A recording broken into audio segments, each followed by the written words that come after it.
20 degrees the temperature. The field in excellent shape. There is Jan Stenerud, the former Kansas City Chief, now kicking for the Green Bay Packers. He's set to put it in play. Hope you'll enjoy it wherever you are. The kick coming down. That is Jeff Troth, who brings it up over the 15, across the 20 to the 22-yard line. And the tackle made by Mark Lee, number 22, and the Oilers are put it in play. We've got another kicker to show you, Chester Marco. You may not have known it, but he was signed by Houston yesterday. Tony Fritsch with a herniated back, and Chester Marco, the fourth leading scorer all time in Green Bay history, is now kicking for the Houston Oilers. Here are the Oilers set to operate from their own 22-yard line, an important game for them. They're 9-5, one game behind Cleveland.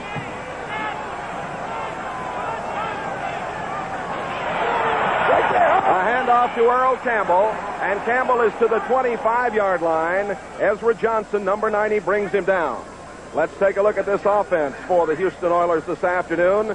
Stabler with Campbell and Wilson in the backfield. The double tight end alignment with Barber and Casper, and the wide receiver Mike Renfro. And up front, the line is anchored by Carl Mock, playing in his 144th consecutive start. It'll be second down and about 7. The ball is just shy of the 20-yard line. Barreling through, it's Campbell again, up over the 30-yard line. Kurt Allerman, number 60, the left inside linebacker, making the play. Good block by Angelo Fields, number 77. Defensively, Butler Johnson and Ezra Johnson. In the 3-4, Gano, Allerman, Rudzinski today getting a starting shot for Ed O'Neill, Mike Douglas. Hood, McCoy, Luke, and Gray. It's going to be third down and 1 as Earl Campbell starts today with 1,550 yards. He's carried the ball the first 2 times. And Campbell again, and a first down. Out to the 32-yard line. So it's been Campbell, Campbell, and Campbell, Dave Rowe. He certainly is their bread and butter player. They know where their bread is buttered, and they're going to go to Earl Campbell, one of the great backs, as we had talked about earlier. He is one of the great backs in professional football today. They're going to be 4th and inches, and Bum Phillips is going to say, let's go for it. Well, you got to admire this kind of situation in the early going. Bub knows he has to win this ball game. He certainly does. The pressure is on them to win. They have to continue to win if they wanted to go to the playoffs. And I wouldn't be surprised to see Earl Campbell carry it again.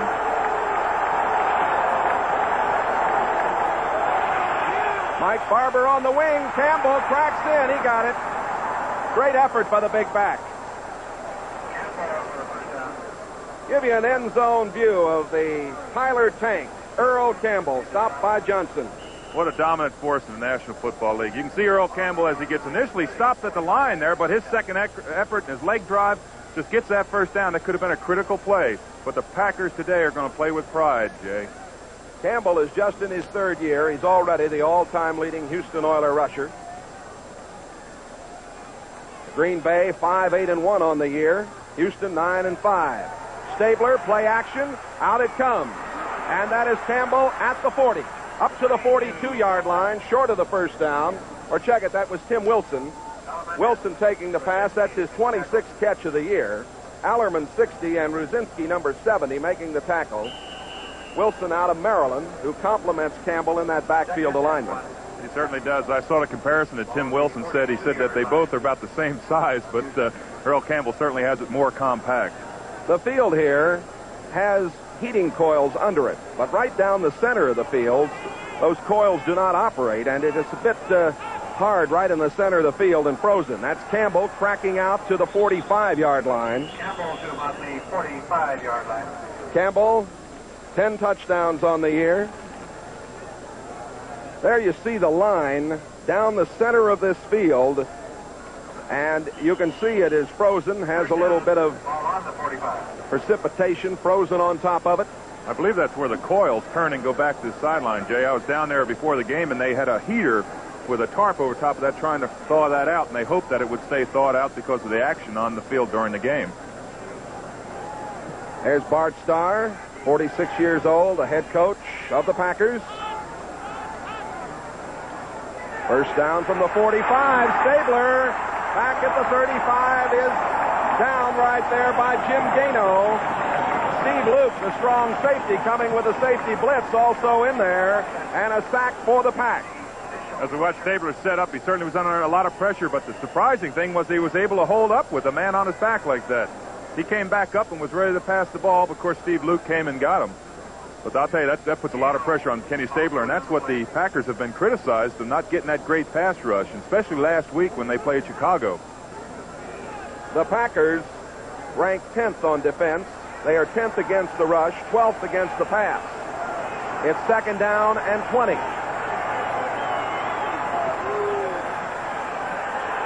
Stabler giving it off to Campbell, and Campbell out to the 44-yard line.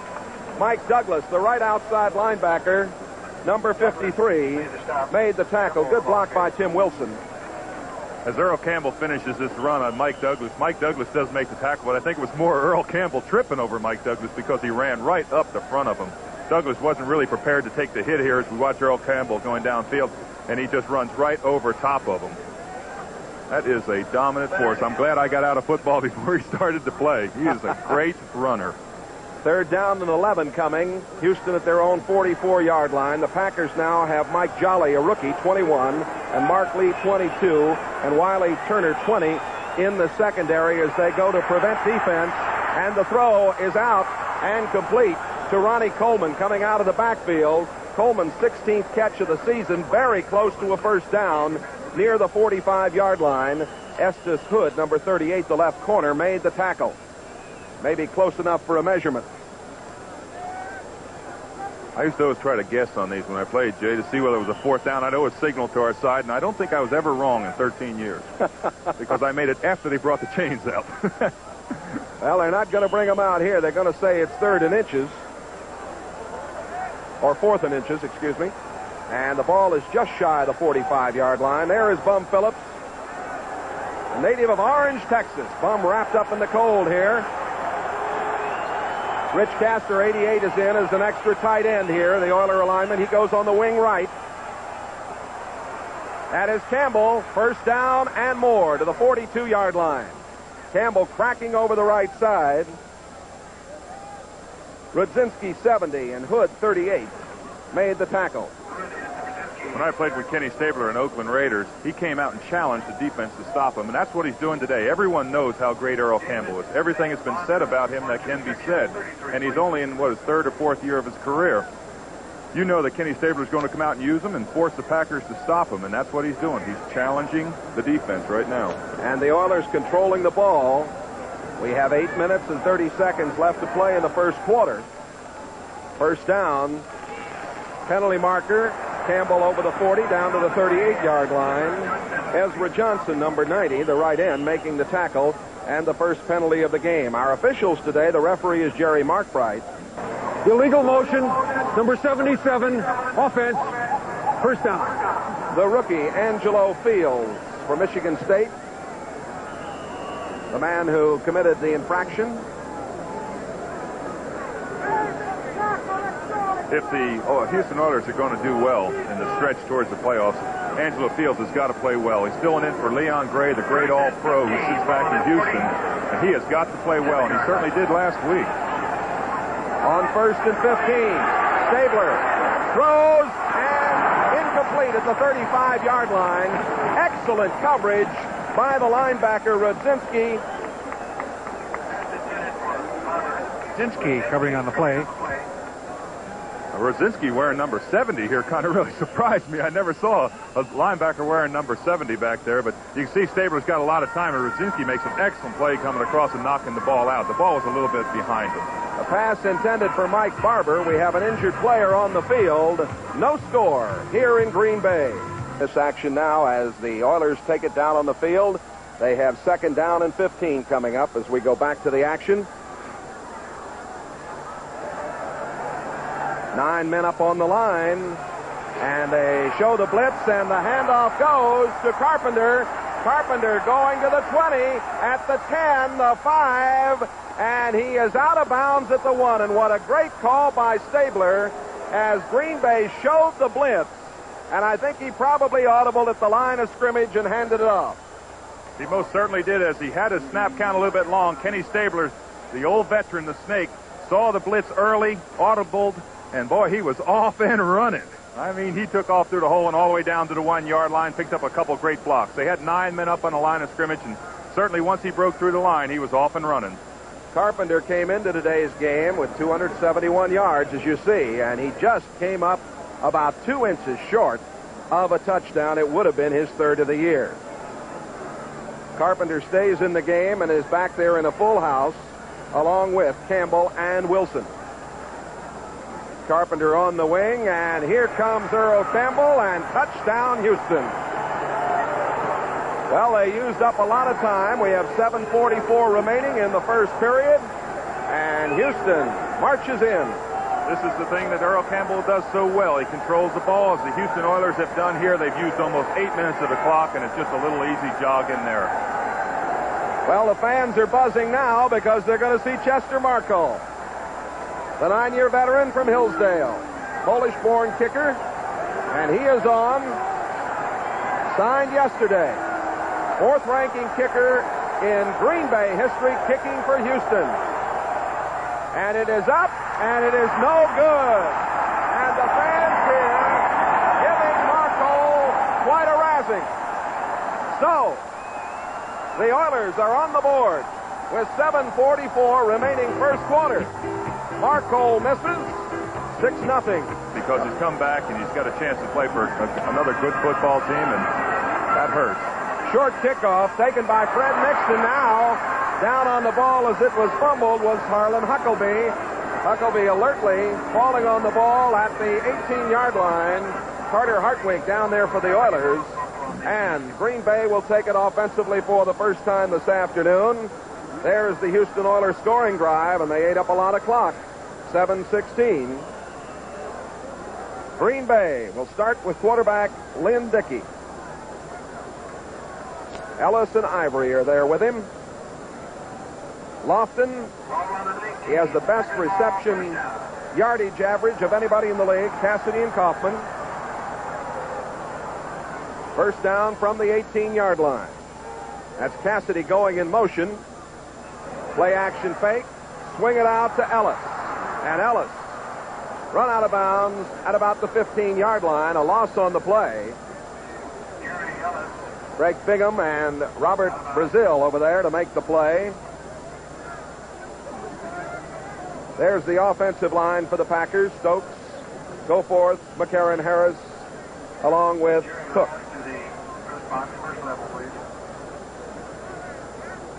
Ball back at the 15-yard line, a loss of about 3. 7.5 to go in the first quarter. 6-0. The Oilers lead the Packers. Lambeau Field, Green Bay. The temperature 20 degrees.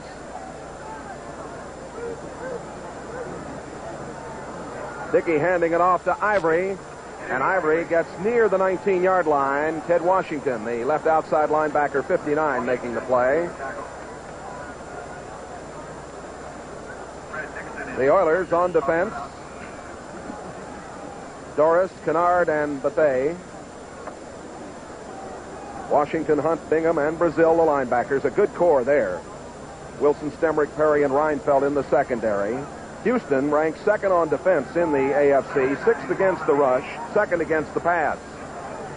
3rd down and 9. 3 wide receivers in for the Packers, Lofton, Cassidy, and Nixon.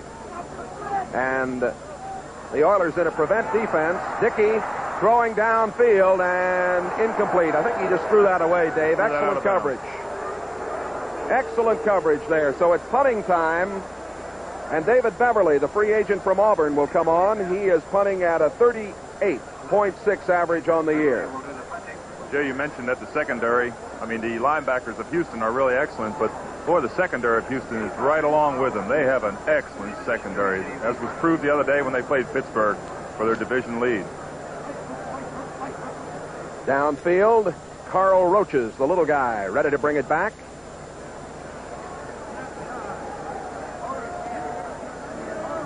Uh-oh, Beverly gonna run. In trouble, that's all he could do. Up the sideline, first down. Oh, it's gonna be close. I think he got it. I think he got to the mark. Woo! A good rush was put on, and Beverly thought he couldn't get it away, and then found running room up the left side. He got a great peel back block on that play, too. It's the only thing that sprung him free. It's a first down. Beverly was under a lot of pressure here, and all of a sudden he sees 42 come in there. He starts taking off, but watch this block back here on number 39. Boom! That's what got him free on that. That was a great block by Vicky Ray Anderson. And the man coming in there trying to block the punt was Boobie Clark, who does such an excellent job on the specialty team. Well, good work by David Beverly. Art Starr. Great star at Alabama, and a great star here in Green Bay for Mr. Lombardi. First and 10 from the 29-yard line. Eddie Lee Ivory out over the 30 to the 32. 6.5 to go in the first quarter. Oilers leading 6-0. Brazil on the tackle, the right outside linebacker, number 52. This telecast is presented by the authority of the National Football League. It's intended for the private use of our audience. Any rebroadcast or other use of this telecast without the express written consent of the Packers and the NFL is prohibited. Cleveland with Brian Sight to Calvin Hill, 18 yards. 7-0 over Minnesota in the first quarter. Second down and 7. The pitch coming back to Ellis. Ellis trying to get outside is in trouble. Excellent pursuit by the defense that time. The Oilers, and leading the way was Washington, 59, along with Elvin Bethea, number 65. That's the thing that the 34 defense is so known for, the great pursuit. You've got 4 linebackers, 3 defensive linemen, and you can get 4 linebackers to that play in a hurry. And proof of the pudding was that Ted Washington was the opposite side linebacker. He was a left linebacker and made it across to make the tackle. Third down and 9 for the Packers. They are operating at their own 30-yard line.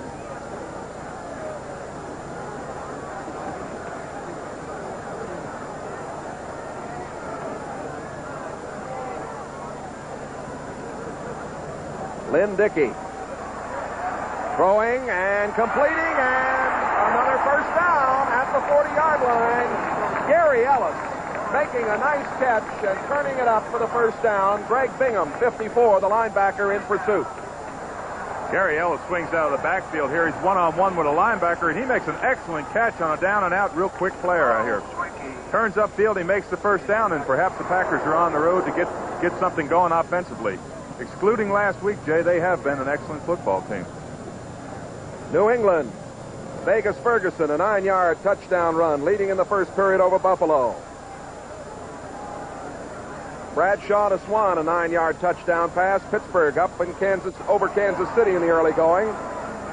That's Ivory moving it out to the 43-yard line where Andy Doris, number 69, stalled him. Ivory starts the day with 761 yards and a 4.1 average. He was a number 1 draft choice from Georgia Tech. Knee injury sidelined him last year. The Packers right now are using a double tight end alignment with Paul Kaufman, 82, and Carl Swanky, 67. And it's second down and 7. That's Ellis. Ellis to the 47-yard line, short of the first down.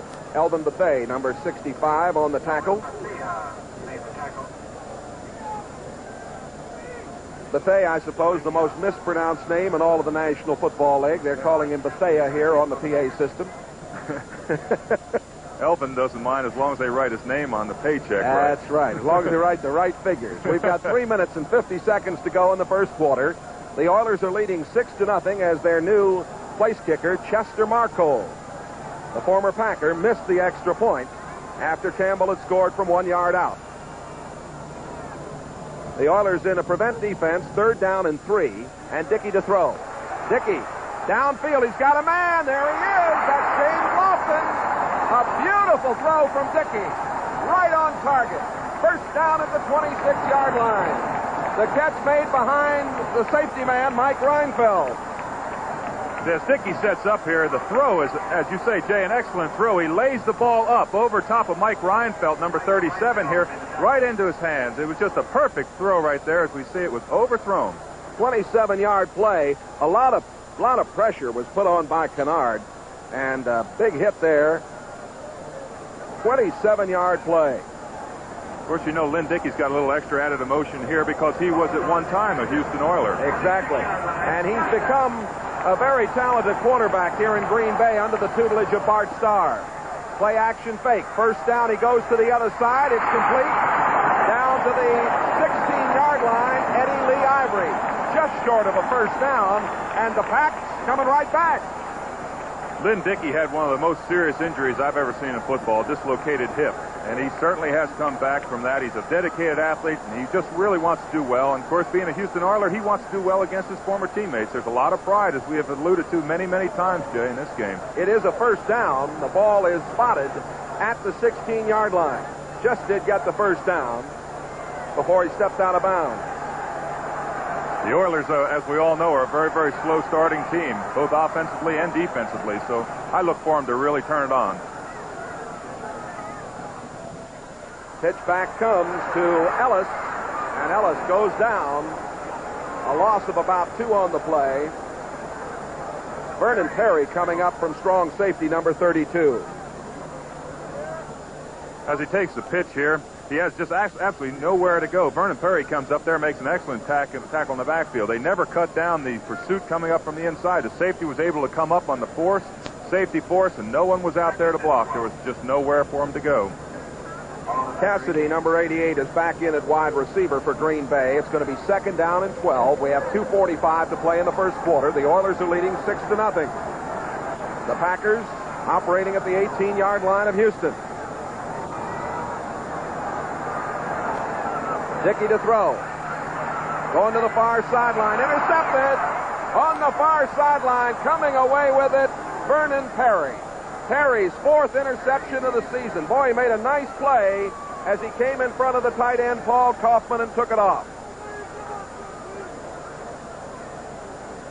Vernon Perry has played so well for the Houston Oilers. Everyone knows about what he did last year. I think Lynn Dickey just went to the out pattern a little bit too often, and Vernon Perry just stepped in front, and of course it's a big turnover for the Houston Oilers. And the Oilers will have the football when we come back.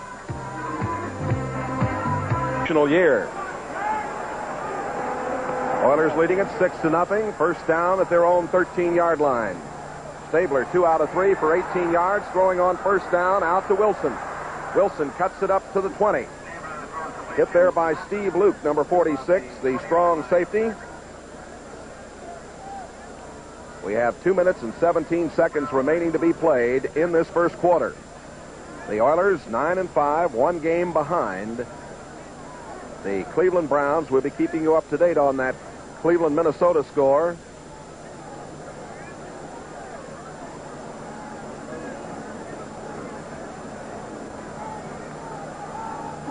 On 2nd down and 3 from the 20.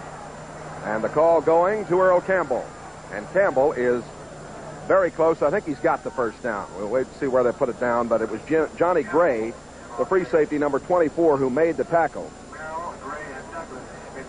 And it is a first down with 1.5 minutes to play in this first half. Next Saturday, start your day with NFL 80 and Bryant Gumbel. He'll bring you all the activities and the inside news of the final weekend of the regular season. There's a special feature on the sounds of football, and then the unique treatment of that game between New York and Miami. That's right. There's not going to be any announcers.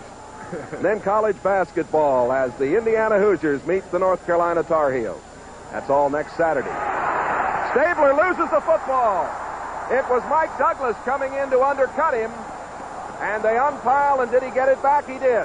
Oh, boy. An anxious moment for the Oilers.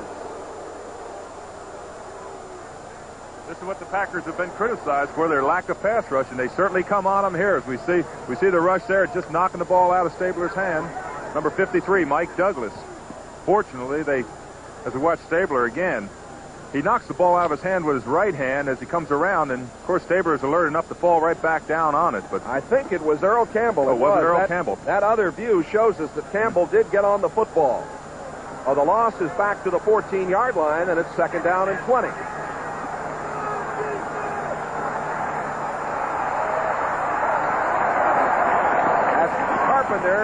to the 16-yard line. Johnson, number 99, on the tackle.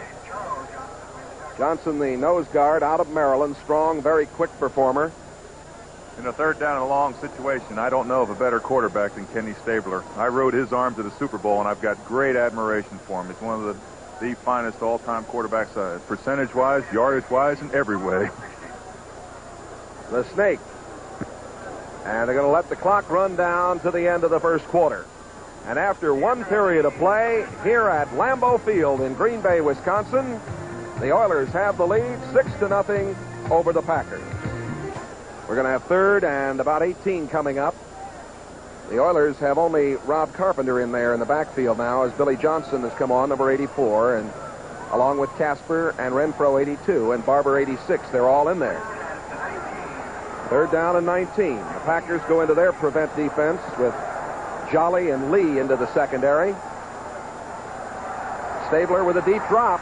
He swings it out to Carpenter. Got a block at the 20, the 25, up to the 30. Short of the first down by about 3 yards. The Packers looking for Stabler to go long, and he swung it out and almost made it work for the first down. McCoy, let's see, it was Wiley Turner, number 20, on the tackle as we take a look at the play again. What a block by my old teammate here, Carl Mock, number 55. One of the few players in football that still wear black shoes. He said that's the way he gets notoriety as a center. Punting situation.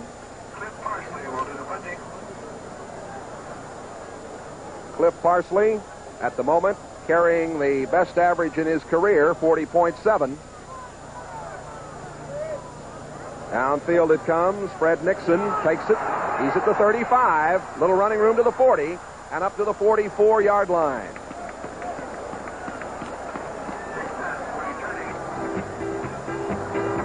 Early in the second period, it's 6-0. The Oilers lead the Packers. 15-yard return by Nixon. Thompson on the tackle. Green Bay football, their own 44. Dickey 4 out of 5, 44 yards in the passing department. And the handoff going to Ellis. Ellis got about a yard and a half before Robert Brazil, number 52, and Greg Stemrick, number 27, brought him down. The Packers on offense this season rank 7th in the NFC. They are 10th in rushing, 5th in passing. They fumbled the ball 30 times, lost it 9.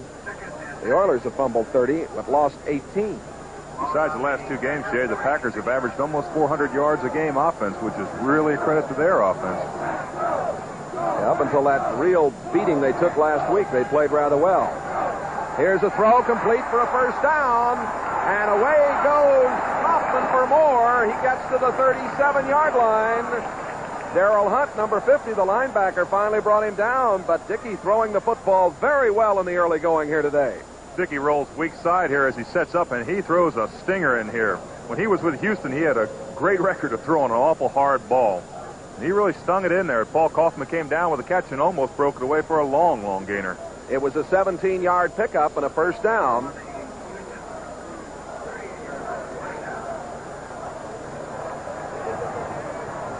That's Cassidy wide to the right at the top of the screen. First down at the 38. Ellis, and not getting much with that play, I'll tell you.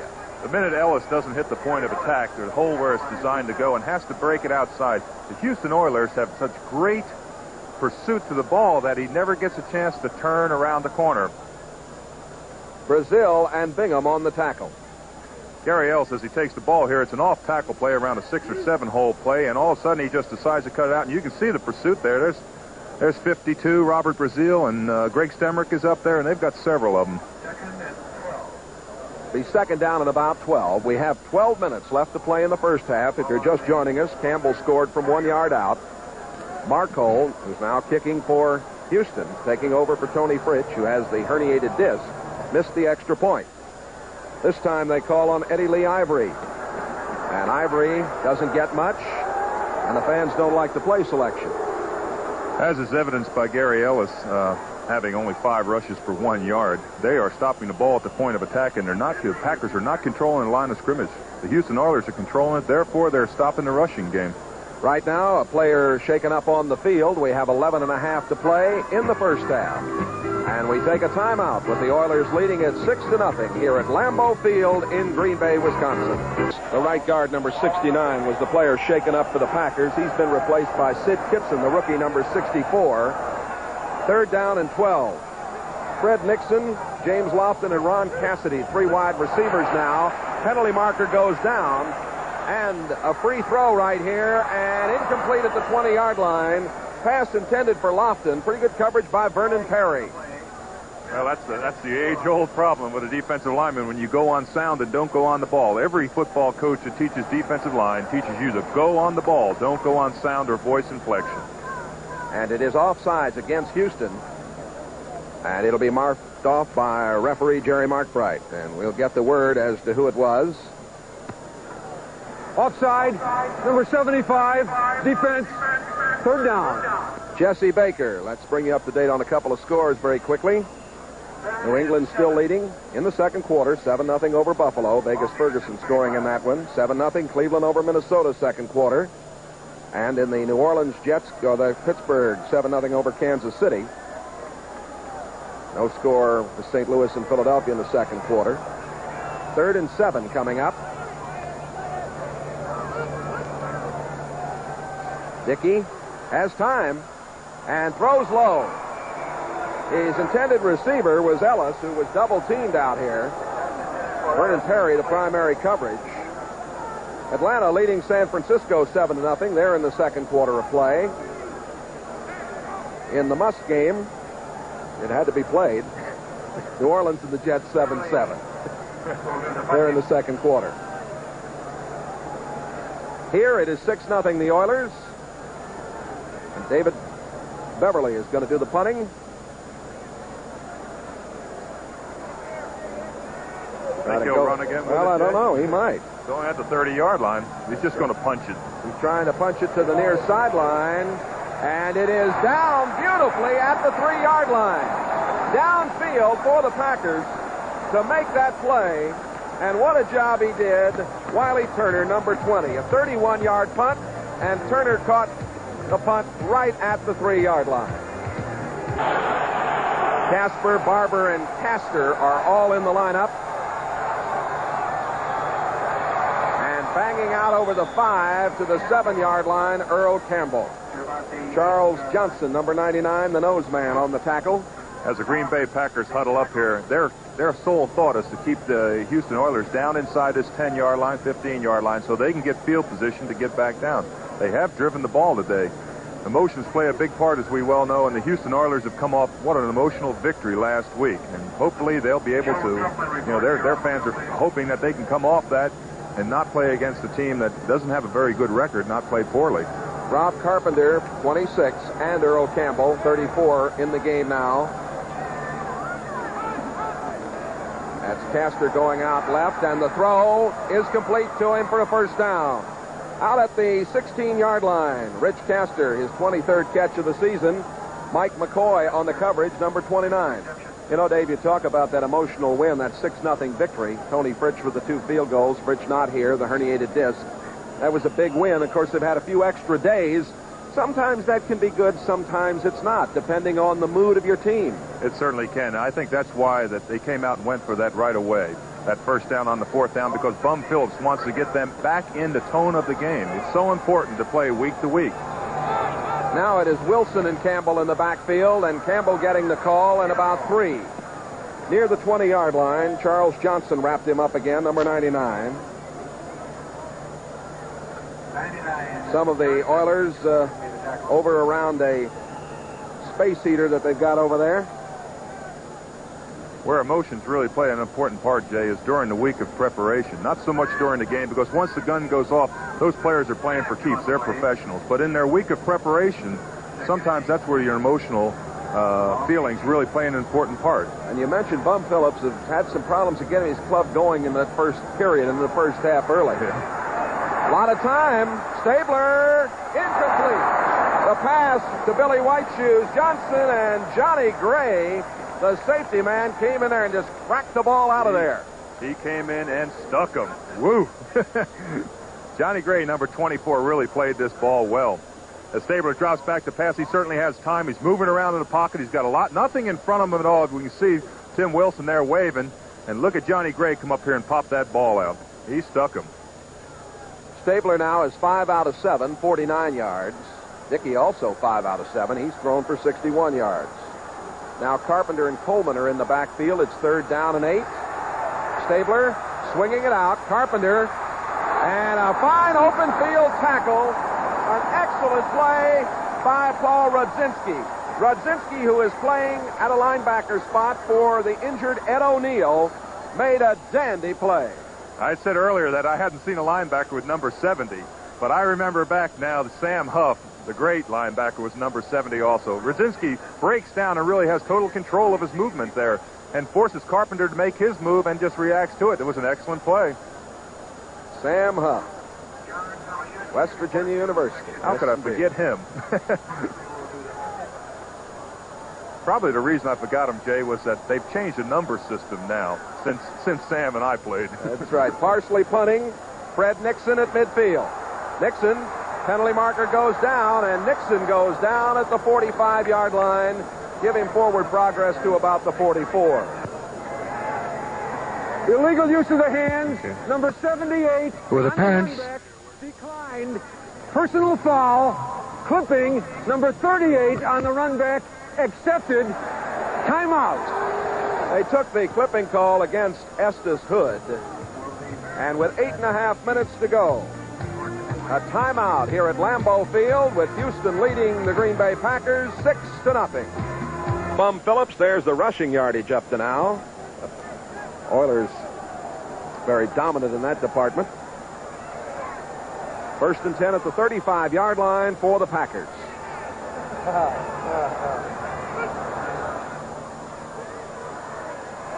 The throw to the far sideline. All alone was James Lofton. Somebody went to sleep on the corner. Was it Lofton? No, it was Cassidy, excuse me, and not Lofton. J.C. Wilson, the cornerback over there, beaten on the play. Dickey, as he dropped back, really made a tremendous fake to his left, and it drew the defense that direction. And all of a sudden, he saw that he was covered and had to come back to his right side. You can see that he pulls the ball back down here, and all of a sudden has to throw out, and James Lofton, of course, a great gifted receiver that he is. That was Cassidy. I said Lofton, too. That was Ron Cassidy, right. Cassidy making the catch for the first down at the 46-yard line. Another play action fake. Look out. And they're going to mark it back at the 32-yard line. The in the grasp call will come into play, and rightfully so. Ted Washington making the play for Houston. Well, what a thrill for number 71, Kenny Kennard, to intercept the pass. It will not count. You know, I had 11-yard average catching passes during my career. Lynn Dickey is in the arms here, and he certainly is. They stopped the play right here to keep the quarterback from being injured. But he does throw the ball off, and Kenny Kennard intercepts it. And what a thrill for a defensive lineman. The officials doing an excellent job on that call.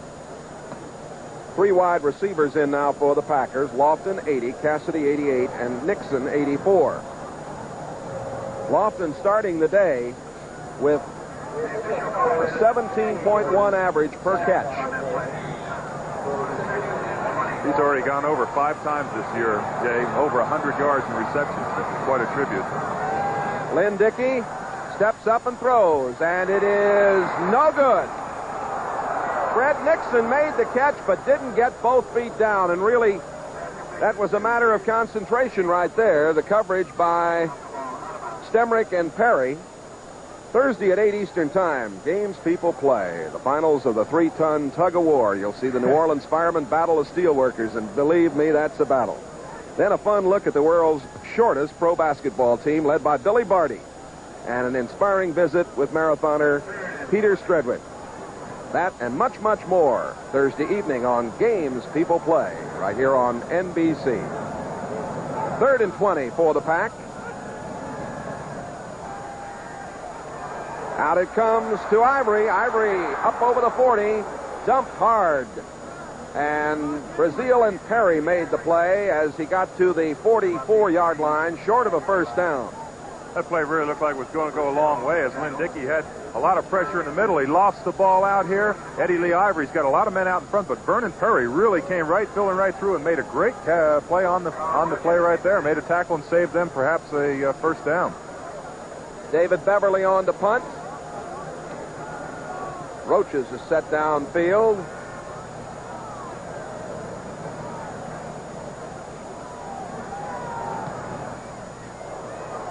A high spiral, looking up into the sun. Roaches at the 20, and he gets out to the 24-yard line. Good job by Roaches looking into that sun.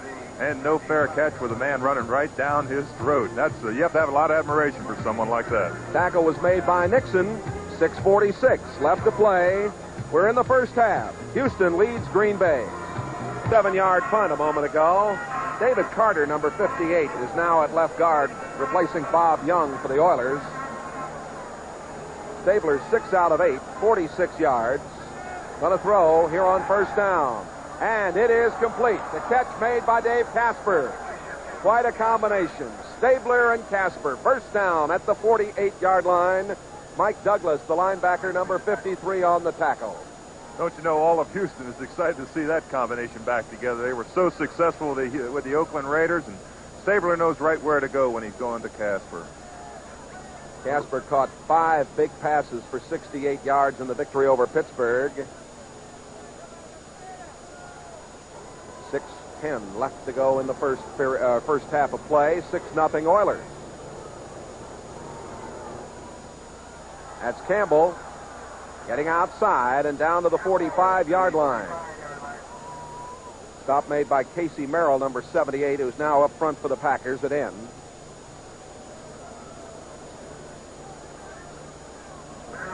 I was watching that time David Carter, number 58, who came in and replaced Bob Young. What a force Bob Young has been. 15 years in this league. I remember lining up across from him and looking at him. What a physical specimen. And quite a guy. Yes, he is. He's a real tribute to football. Stabler 7 out of 9 for 71 yards. 2nd down and 4 at the 44. Campbell charging for the first down at the 40-yard line. Tackle made for the Packers by Kurt Ollerman. Ollerman, the former St. Louis Cardinal, a free agent who's played very well, number 60. An awful lot of injuries, the Green Bay Packers. And another injury right here. It looks like the cornerback, Estes Hood, number 38, is down, holding his knee. Campbell might be better before it's all over. Well, I certainly think he's in the class. Oh, no question. Boy.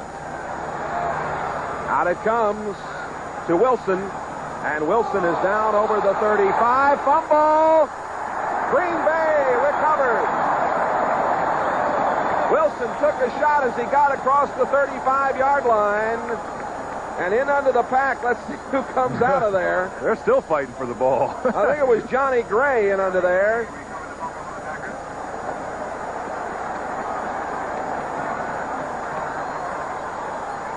Tim Wilson takes a little swing pass here, starts to cut back upfield. You can see the pile. He's got it hanging out there, and of course gets knocked out of his hand, and it's a mad scramble for the ball, and it does look like it was Johnny Gray who came up with the ball. He's already had 4 or 5 interceptions this year and leads the team in fumble recovers also.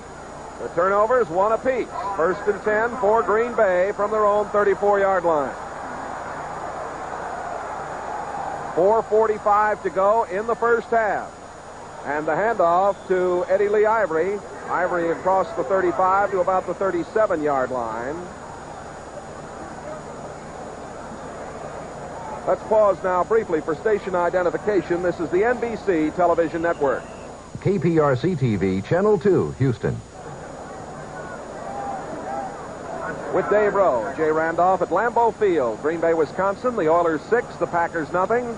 Clock running with 4:10 to play in the first half. Last tackle to Ken Kennard, the middle guard of the Oilers. 2nd and 7. Coming to the near sideline, Ivory cuts it up and very close to the first down. John Corker, the linebacker, 57, who is in the game now, making the play. Goforth that time did a nice job of blocking on the play. That's the first time, Jay, that they've been able to turn the corner and pick up 4 or 5 yards, as the Houston Oilers certainly have shut off the running game. Here's the measurement, and it's a first down for Green Bay. 3 minutes and 52 seconds of playing time left in the first half. Coming up next, we have the Oakland-Denver action or Miami-Baltimore action for you. Depending on what area of the country you'll be seeing the second half of the doubleheader this afternoon. Check your local listings. Stay with us for more football action. Jesse Baker, 75, has replaced Elvin Bethea at right end. First and 10 from the 44-yard line. Dickey under pressure, throws, and it is incomplete. He had to get rid of that one quickly. A lot of pressure that time by Ted Washington, the linebacker. Coverage, J.C. Wilson and Reinfeldt. The intended receiver probably was James Lofton. Had J.C. Wilson not slipped down, he would have intercepted that ball that time. There's a stat on Lynn Dickey. He has been, as we mentioned, bothered by injury, but he's had a fine year here. 2nd and 10. He's thrown for more yards than Stabler this season. Yes, he has. He's right at 60% completions also, Jay, which is really something. The Oilers in a nickel.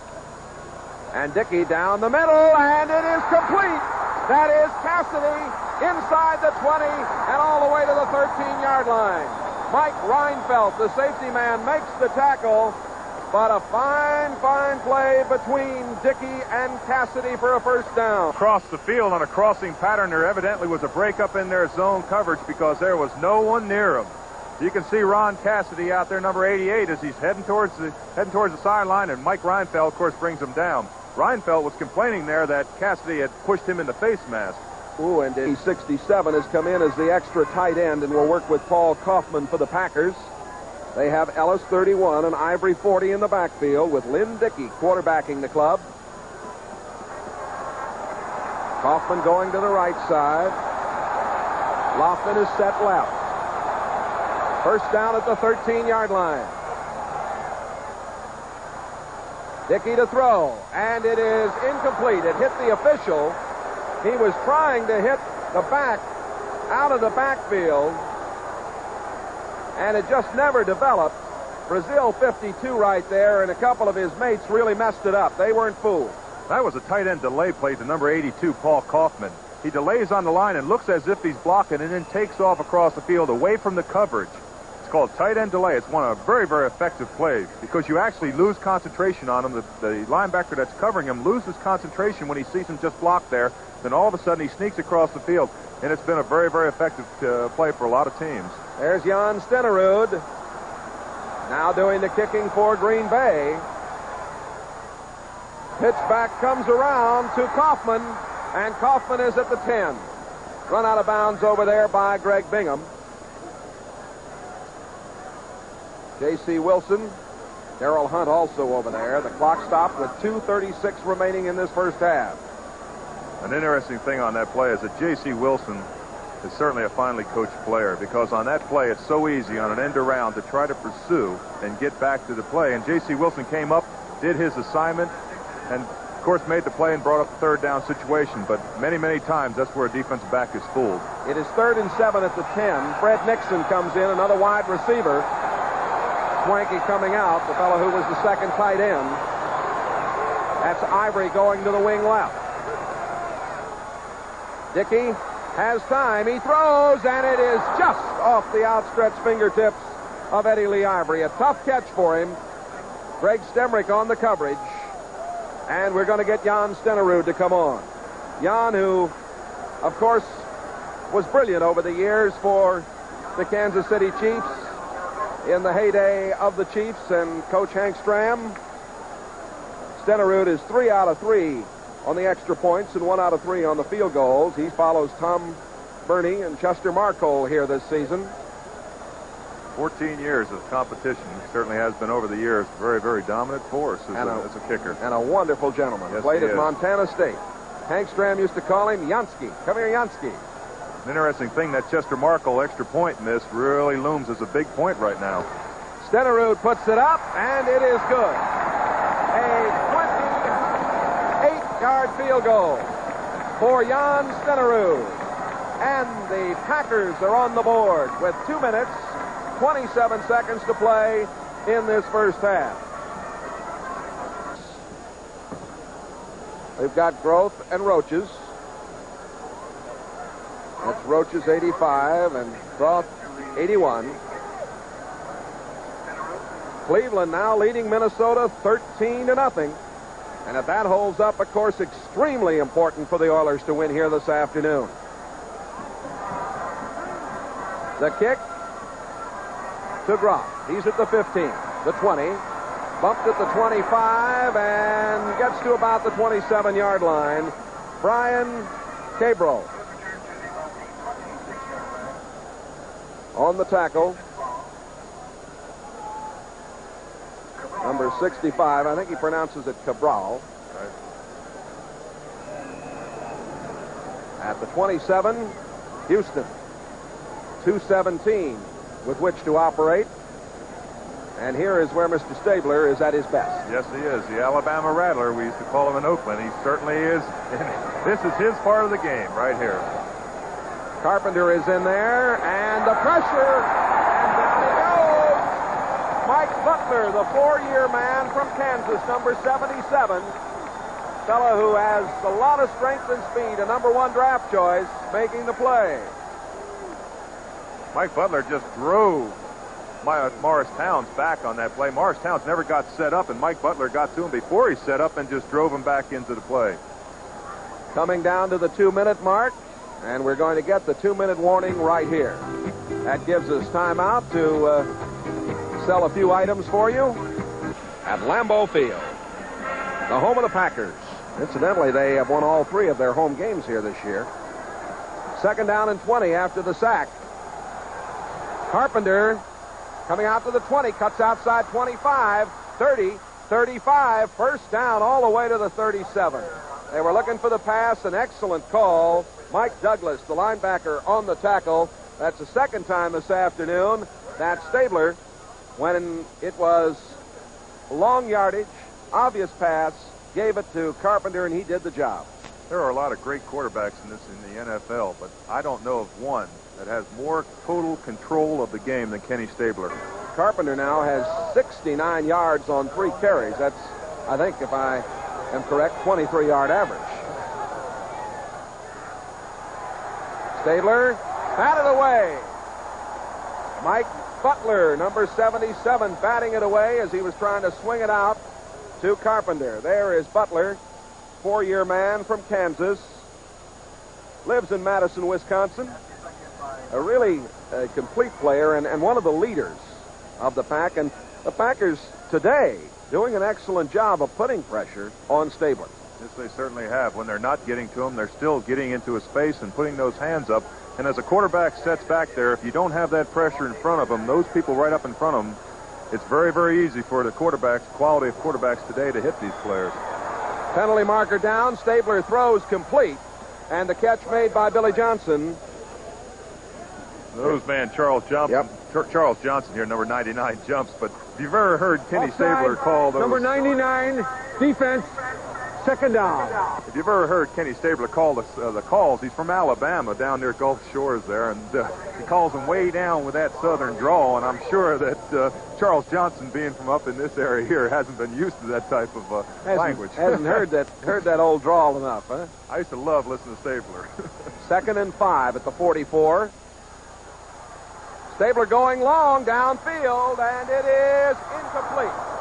The pass was intended for Billy Johnson. Right with him, McCoy, and Steve Luke was also back there, and they were in a race.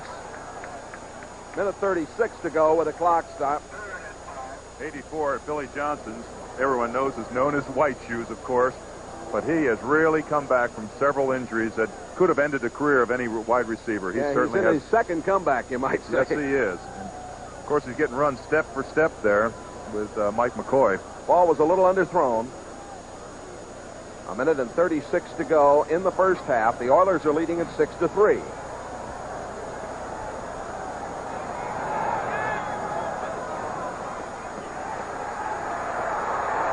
Stabler throwing complete at midfield. That's Dave Casper. Casper not the primary receiver there. Good coverage by the Packers. Tackled by Mike Douglas, 53, and Paul Rudzinski, number 70. It'd be a first down at midfield. Clock rolling with 1:10 to play in the first half. Stabler to the far sideline, complete down at the 38-yard line. The catch made by Johnson, and he was immediately hit by McCoy over there. And now 1:01 left on the clock here. Every professional team practices this position. 2-minute offense. And we'll be back to see how they do in the final minute of this first half.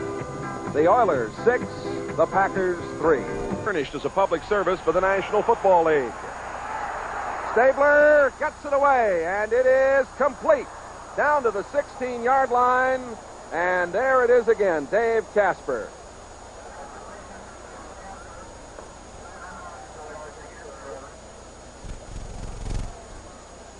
As we watch Stabler here, you can see what Kenny Stabler, how he reacts to pressure right here. We see a hand come in and really get a grab on him right here, but he just stays. He just gathers himself back in there and throws a strike to Dave Casper, number 87 here, for a long gainer down to about the 15, 16-yard line. Good pressure put on by Mike Butler. Casper is from just down the road here at Chilton, Wisconsin. Yes, he is. He's one of the very avid outdoors ice fishermen. There is Chester Markole, who missed an extra point in his first attempt for Houston. The fourth all-time leading scorer in Packer history, behind names like Don Hudson, Jim Taylor, Paul Harding. Dave, you were telling me that Casper comes back here to do a little ice fishing in the wintertime, huh? Yes, he does. He's a very, very avid outdoorsman, and he always used to come back to Oakland and tell us how many big ones he caught, the old fishing tail story, but he does come back here quite a lot. Two wide receivers set to the left side. 1st and 10 at the 16. The Oilers are out of timeouts now. Casper going in motion, and the handoff to Rob Carpenter, the single setback. Clock running with 40 seconds left. Kurt Allerman, number 60, and Charles Johnson, 99, making the tackle. Casper to the far side, throwing it away, stopping the clock with 29 seconds remaining. The fans think that, of course, maybe he should be called for illegal grounding, but he made a throw over there, and Johnson was in the area. That's what you do. You stop the clock. You think we'll see Chester Markle? We see that play so often, and so many people feel that the official should call grounding on that play, but that's allowed. John Madden used to always say that you used to have to drop back, and he used to just want to throw it in the ground because it would actually save 1 or 2 seconds, because the ball travels 25, 30 yards to get out of bounds. All right, now 3rd and 7. Here's the big play, and the throw, and the catch. And at the 10-yard line, they didn't get out of bounds. Johnny Ray making the stop on Mike Barber. And now the field goal kicking unit coming on. Clock running, 16 seconds. Trying to get set up. Down to 10 seconds. Markole will attempt from the 17. 5 seconds, 4 seconds. The kick is up. It is good. With 1 second left on the clock, Chester Markole scores his first points for the Houston Oilers. What a pressure situation that was. The clock was running down. They didn't have any time to stop the clock. He had to run right on the field. No preparation, no walk through the practice to kick. So it certainly put a lot of pressure on him. The snap came with about 4 seconds. He got it away with 1 second remaining. Looked like a Chinese fire drill out there, didn't it?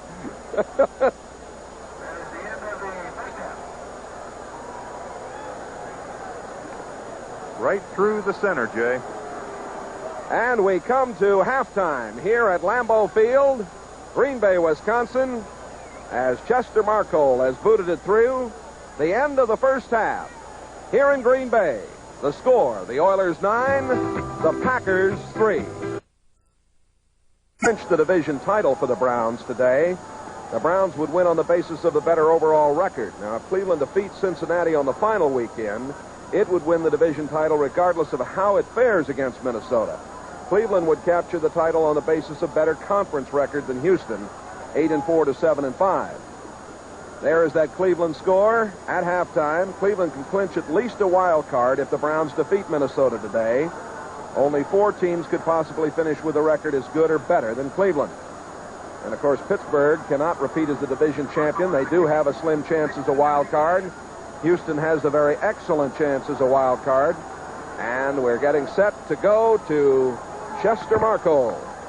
And there are the standings right now in the Central Division of the American Football Conference. Marcol will kick to Fred Nixon to get the third quarter underway. 9-3, Houston. Nixon backing up, takes it at the 7. Out to the 15, the 20, cuts out at the 25, and gets across the 30 to the 32-yard line. A nice return by Nixon. Thomas Henderson on the tackle, number 53 for the Houston Oilers. So the Packers will start with Lynn Dickey at quarterback. Had a very credible first half. 25-yard return that time by Nixon. Ellis and Ivory are in the backfield. Lofton and Cassidy, the wide receivers, with Kaufman, the tight end. McCarron, Goforth, Harris, Cook, and Stokes up front. First down from the 32-yard line. Cassidy coming in motion. And the pitch back to Eddie Lee Ivory. Over the 35, over the 40. Close to a first down at the 41-yard line. Robert Brazil making the tackle. Brazil number 52. Nice move for 9 over the right side. Evidently, Bart Starr feels the same way that we do, Jay. He's got to come out and establish the running game if he wants the passing game to work. They came out, and that's the longest run from scrimmage that they've had today. 2nd and 1, ball on the 41. 2nd down and 1. Getting the call is Ellis, and I don't know if he got it or not. He had a little problem, had to cut it outside. Ken Kennard, the middle guard, number 71, on the tackle, along with 33, J.C. Wilson. And we may have a measurement here. The Oilers, with Doris, Bethea. The backers are Washington, Brazil, Bingham, and Hunt. Wilson, Perry, Reinfeldt, and Stemrick in the secondary. Kennard playing the middle guard spot. Here's the measurement. First down for the Green Bay Packers. Opening moments of the third quarter. Oilers 9, Packers 3. This is the third meeting ever between these teams. The Packers won 23-10 in the Astrodome back in '72. The Oilers won here in Green Bay 16-10 in '77.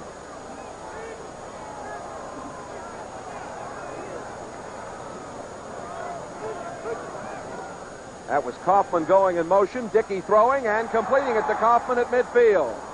And he was brought down hard by Vernon Perry. What a hit by Vernon Perry, number 32. He certainly is a tenacious person back there. A free agent and one of just a long line of tremendous players out of Jackson State. He was originally a Bear and then went to Montreal, played in the CFL. To show how good a player he is, he's got 94 tackles already, and that's quite a tribute. The Packers have 2 fellows that have had over 100 tackles only twice in the history of the Packers organization. 2nd down and 2. 13 minutes remaining in the third quarter. Pitch back coming to Ivory. And he doesn't quite get back to the line of scrimmage. J.C. Wilson coming up to make the play, along with number 69, Andy Doris, and 59, Ted Washington. The Houston Oilers were 11-5 last season, and they can match that with a victory here today and a victory next week when they play Minnesota in the Astrodome at 12 noon. The Packers were 5-11 last year and come in 5-8-1. Baker now 75 is at right end for the Oilers, replacing Elvin Bethea, and it is 3rd down and 2 at midfield. The handoff going to Ellis. He didn't get there. Well, now wait a minute. A little bit of a second effort, but I think they will spot it at about the 48.5-yard line. The fans here yelling, "Go, go, go!" The tackle by Greg Bingham, and it is going to be just about a yard, a half a yard short. It's way too early to go for a fourth down play on the 49-yard. Robert Brazil right here. Well, Robert Brazil, number 52, certainly is everyone's all-pro. You can see the effort he puts in there, holding on to the leg of number 31, Gary Ellis, and not allowing him and letting the secondary come up and get the hit. But what an effort by him. David Beverly, former Oiler, former Skin, former Buffalo Bill, ready to do the punting. Roaches is downfield, and the kick, a low liner, coming down, got a bad bounce, and goes out of bounds at the 21-yard line. So a very, very short kick indeed. And Houston will have it in good shape, leading it 9-3 after that 29-yard punt. Ezra Johnson is out of the lineup, injured with an ankle. Number 90, Ed O'Neill, did not start today because of injuries. Estes Hood is not in there now either at corner. Mark Lee has taken his place as the handoff goes to Earl Campbell. Campbell gets it over the 30-yard line to about the 32. And Mike Butler, 77. Mike Douglas, 53 on the tackle. Of course, there's a great running back, Earl Campbell. The thing that's so interesting about him as we watch him run through the line there is his body lean. He's such a compact individual at 224 pounds, only 5 feet 11, and you never really get a good shot at him because he has a great body lean as he goes through the hole. Second down and 3 at the 32-yard line. 10:40 to play, third quarter. Oilers leading 9-3. Campbell again near the 35-yard line. Rudzinski, 70, makes the tackle. Campbell, as he gets the ball, has great recuperative powers here, Jay, as he gets hit right in the hole there and still has the ability to regroup himself and get off the block. I just keep on giving the ball to Earl Campbell. I'll tell you, he's a tremendous force. He tied a record last year in the National Football League, 19 touchdowns in 79. That record previously held by Green Bay's Jim Taylor. Triple tight end alignment, 3rd and 1. Campbell, first down. Campbell got it near the 40-yard line. Another view of the man from Tyler, Texas. He certainly is a tank, they call it. You know, the thing that really impresses me about him, Jay, is that he's got great vision going through the hole. And I think that's the thing that, the quality that really separates the great running backs. You can find players that are 5'11", 224 pounds, but very few have that vision going through the hole. Tommy Kramer to Joe Sensor, 31 yards. The extra point was missed. Oh, it's been a day of a lot of missed extra points. 2 in that game between Cleveland and Minnesota, 1 here. Penalty marker down. The throw is complete down to the 37-yard line. Dave Casper again, the 7-year veteran from Notre Dame. Mike McCoy on the tackle, but a penalty marker down, and it's going to be brought back. Illegal motion, number 76, offense. First down. The call against the right tackle, Morris Towns, a former Missouri star, and it puts the ball back at the 34-yard line. 1st and 15. 9 minutes and 15 seconds to play in the third quarter. There are the penalty yards.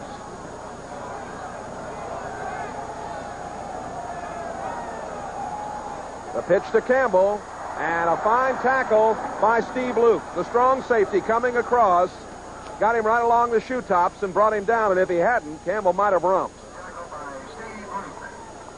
What a force on that play by Steve Luke. When I say force, that's what determines who's going to come up and force the play to turn in. You either have backer force by the linebacker or you have a corner safety force. That time Steve Luke came up and turned Earl Campbell back into the pursuit. Of course, they stopped him for a very short game. Now we've got Jeff Groth in the lineup. Wilson is out of there. Just Campbell behind his quarterback, Ken Stabler. Johnson, Casper also in there, and there is Earl Campbell, and they stopped him at the 37-yard line. An interesting statistic about Earl Campbell. You know what his passing average is, Jay? 27 yards a throw. He's thrown twice, completed one for 57 yards. I thought that was a pretty good average. Well, it's an excellent average, no question about that. That last tackle made by Rudzinski, and the gain to the 37-yard line. And now the Packers going into a prevent defense, and the rookie defensive back Mike Jolly in, along with the second-year man Wiley Turner. And we've got Rob Carpenter in there now, as you saw Campbell go out. 3rd and 12 at the 37. Stabler has time, out to Carpenter. He's in trouble, breaks away, and is all the way to the 40-yard line, short of a first down, but what a job by Rob Carpenter. Here's a punting situation now. Parsley getting it away, and it's picked up by Nixon, and he is spun out of bounds up the sideline. Whoa! That banged pretty good at the 27-yard line. Jeff Groth was there to make the play. 6:57 remaining to be played. We're in the third quarter. 37-yard punt. Oilers 9, Packers 3. 6:57 to go in the third quarter. Packers down 9-3. 1st and 10 for them at the 27-yard line. That's Nixon coming in motion. Play action fake. Dickey throwing back, and a good catch here on the near sideline. Nixon at the 40, the 45, and all the way out to the 49-yard line. And that brings them to their feet here in Green Bay. Brazil on the tackle.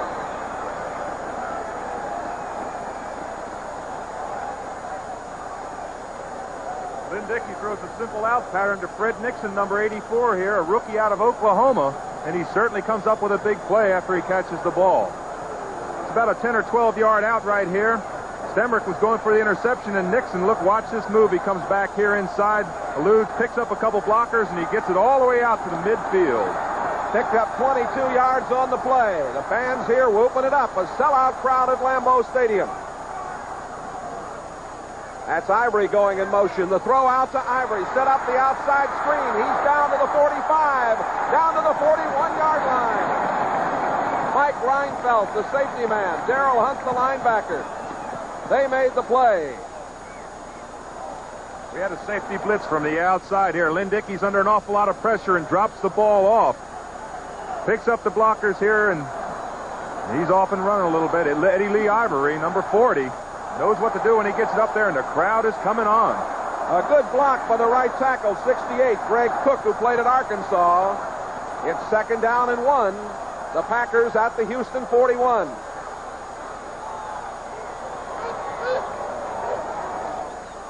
For the first down, Ellis down to the 38-yard line.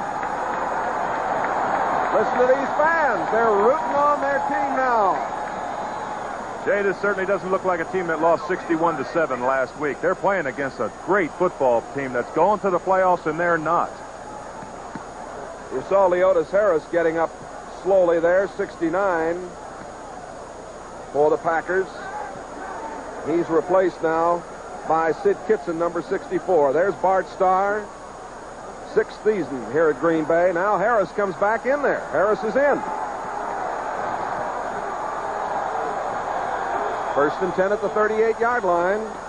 That's Ivory going in motion. Play action fake.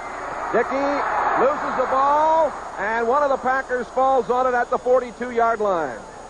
Dickey was trying to go long down the middle to Lofton. Larry McCarron, 54, came down on the ball. Real good pressure by Brazil against Dickey that time.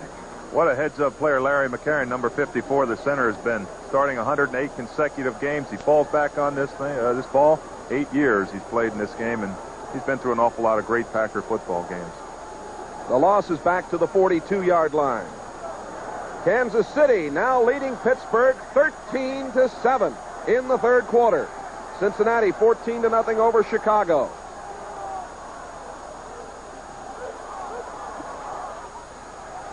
That's Ivory sweeping. And the tackle made at the 39-yard line. Looked like he might get more, but an excellent play by Andy Doris, number 69. Doris making the tackle at the 39-yard line. So that's going to bring up 3rd down and about 11. Andy Doris, I don't think you could play that play any better than he did. He rode the line, was able to slide out there. We see his stats, 29 tackles, 31 assists, and 6 sacks.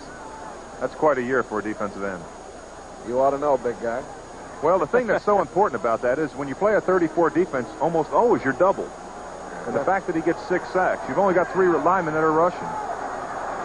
3 minutes to play, third quarter. Big play here, 3rd and 11 for the Packers at the Houston 39-yard line. Dickey throwing and incomplete, right through the hands of Fred Nixon. Nixon looked like he had it, and the first down at the 23-yard line. Vernon Perry on the coverage. That certainly was a pass that Fred Nixon would like to have over again, as he should have come up with it. Dickey threw the ball right on his hands, and he certainly didn't. He didn't come up with the catch. But we've got a penalty flag on the play. You notice Mr. Lombardi was still coaching. Number here. 68. Offense declined. 4th down. There's the play. Holding called against Greg Cook. Steelers are out of it with a loss. They're almost out of it anyway. Well, their hopes faded last week considerably. Houston doing a job on them, 6-0. David Beverly. A high, wobbly kick. Fair catch called for and handled at the 16-yard line. It was Greg Bingham, the linebacker, who caught that ball. 23-yard punt. 2:41 remaining in the third quarter. Here at Lambeau Field, the Oilers leading 9-3. Oilers with a football from their own 16-yard line. Stabler comes up and completes it at the 26-yard line. Dave Casper again, very close to the first down. Making the play, Mike Douglas. Well, there are the touchdowns for the Oilers and the Packers. The plus and minus column there. You can see that the Oilers have had much the best of it in the touchdown department. Well, if you take away last week, I think they had, 8 or 9 scored against them last week. So they're playing a good football game here today. 2 minutes left in the third quarter. 2nd and 1. Campbell. No, he didn't get there. Keying on Campbell that time. Number 99, Charles Johnson, the nose guard. They certainly have to key on Earl Campbell, as he's carried the ball probably 90% of the time on all the rushing plays. We pause briefly now for station identification. This is the NBC television network. KPRC TV, Channel 2, Houston. It's 3rd down and 1. 6. That score is not correct. It's 9-3 if you're just joining us. The pitch back coming to Campbell in a little bit of trouble. Stopped him. Stopped Campbell short of the first down at the 25. Mike Douglas, 53, leading the way. Number 70 there. Rudzinski, who's done an excellent job today. So, the Green Bay Packers stop the Oilers. Ready to punt the ball to Fred Nixon. And the Packers will have the ball back and may have very good position. Here's a high spiral. Penalty marker is down. Nixon at the 35. At the 40. Fumble!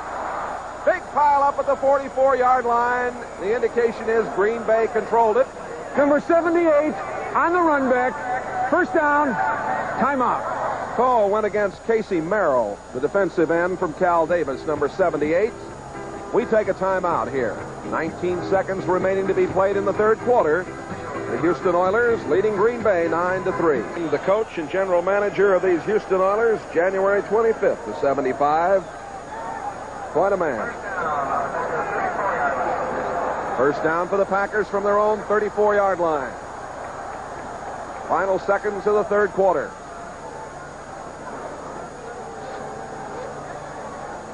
Lynn Dickey, play action, swinging it out. Up the sidelines, that's Ivory. Ivory on the move, all the way to the 40.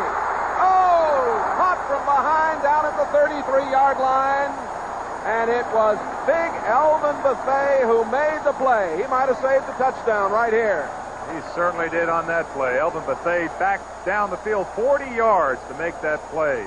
As we watch Dickey just drop off a little dump pass here to number 40, Eddie Lee Ivory, who cuts back across the green, picks up 3 or 4 of his blockers there, gets some key blocks, and he's out and running. And Elvin Bethea on his pursuit angle straight down the field.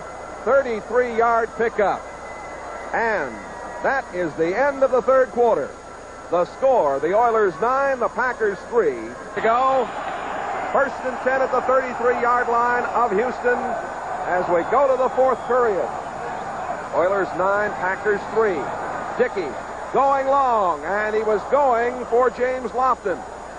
The pass overthrown down at the 17-yard line. Mike Reinfeldt on the coverage. There is Lofton. He caught 67 passes coming into today's game. Fourth in the NFC overall and first in the yardage department.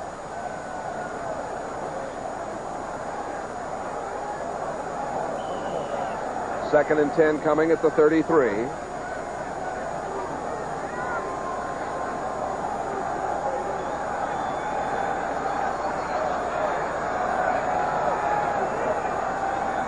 Jack Tatum is in there as the nickel back for Houston.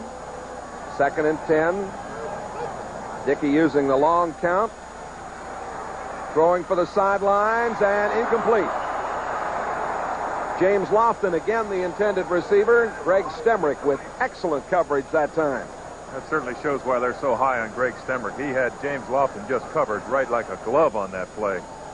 Never took a fake and just covered him all the way on his out pattern. He turned back in and he had him covered. Stemrick, 2 interceptions on the year, played for our old friend Sarkis Arslanian at Colorado State College.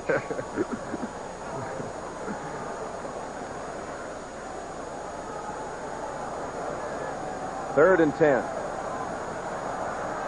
Packers behind Lynn Dickey, 12 of 21.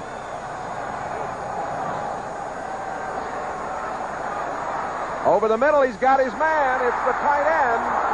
And all the way down to the 15-yard line. First down. Paul Kaufman making the catch, number 82. Jack Tatum on the tackle. And the Packer drive stays alive. It's really a simple pattern. Paul Kaufman comes on just a crossing pattern. Dickey doesn't have anyone in his face to throw through. Just drops the ball over to Paul Kaufman and turns upfield, and he's got a first down, and they're down in territory where they think they can score. And look at the emotion on Paul Kaufman right there as he tries to leap over number 28, Jack Tatum. Kaufman had 56 catches last year, a club record for a tight end. First down at the 15. The Packers threatening here early in the fourth period. The pitch coming back to Ellis. Ellis fumbled. And in under the pile at the 12-yard line, the Oilers have it. A turnover for the Packers that really hurts them. That certainly does. That kills a great scoring opportunity. Gary Ellis just doesn't have the ball tacked away on this play as he turns upfield. It's just a simple lead pattern here. He's got 2 people out in front of him. He just doesn't put the ball away. He's hit from the backside and a little bit and maybe pulls the ball out.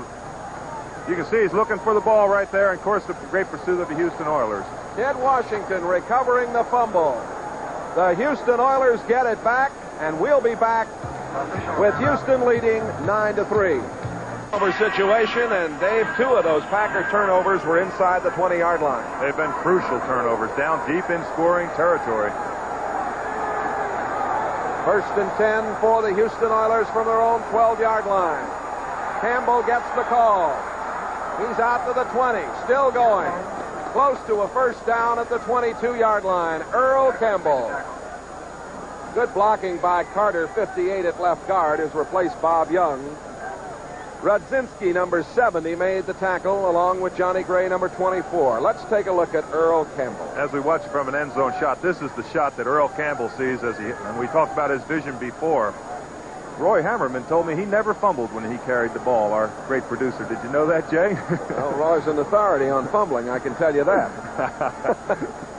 The sights and sounds of the NFL coming to you from Green Bay, and that is Campbell once more. Campbell getting out over the 31-yard line. Steve Luke, 46, and Mike Douglas, 53 on the tackle.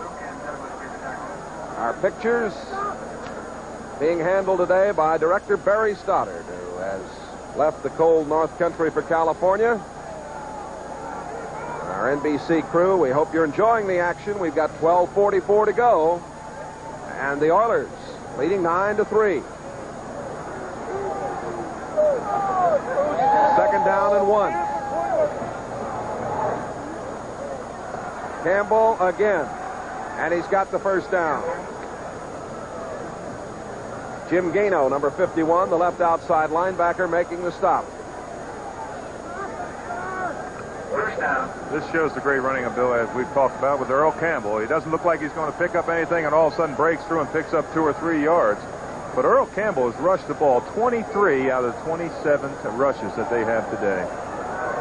Some folks here from Austin with their sign. The beautiful state capital of the great state of Texas, the home of the Longhorns. 1st and 10 from the 34-yard line. And there he goes again. He is controlling the game right now. Earl Campbell, close to a first down. Johnny Gray, 24, making the stop. Cleveland, 16-9 in the 3rd quarter over Minnesota.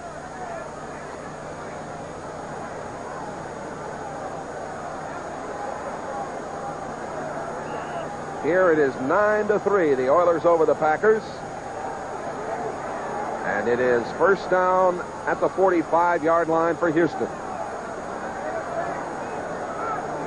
Campbell now 97 yards on 24 carries. Throw to the sideline, complete.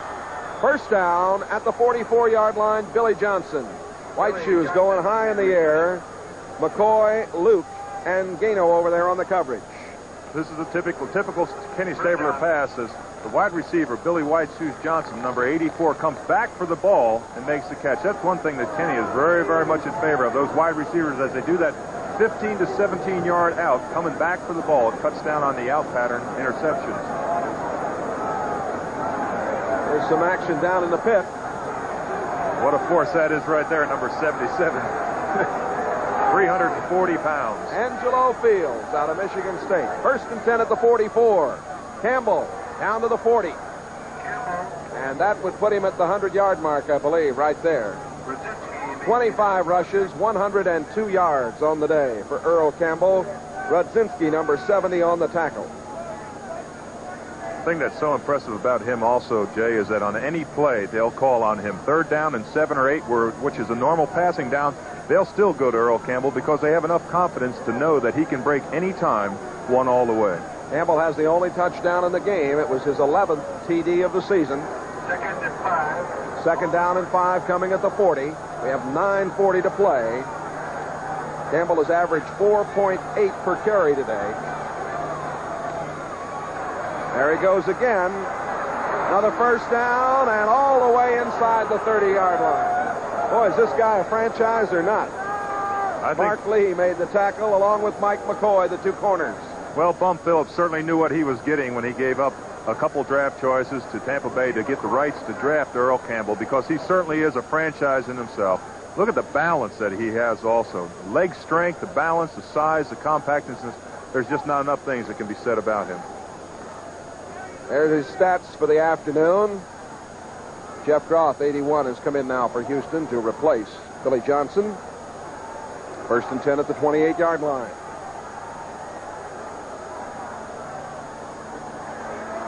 Stabler with a lot of time, and it's intercepted. Rudzinski brings it back. Rudzinski still going up to the 32-yard line. Rudzinski getting a start today. The free agent has done a good job on special teams. Big interception to thwart the drive. This is an emotional turning point of the game right here. It could be for the Green Bay Packers as Paul Rudzinski, number 70, intercepts his pass. He certainly doesn't look like a defensive lineman on this play. Stabler had all kinds of time. That's the 26th interception that he has thrown this season. The Oilers 9, the Packers 3. 8:40 to play in this game. Picked off by Rudzinski. His first interception ever as a Packer. The Pack 1st and 10 from their own 32. That's Nixon going in motion. Incomplete. Swinging it out to Ellis, trying to set up a little screen on the right side. You know, Rudzinski really shouldn't be here. I guess he's been cut from his team 3 times and brought back, but he got the starting shot today, and that interception was a big one. Now let's see if the Green Bay Packers can do something with it, though. They had an excellent drive going, and it was thwarted on a fumble.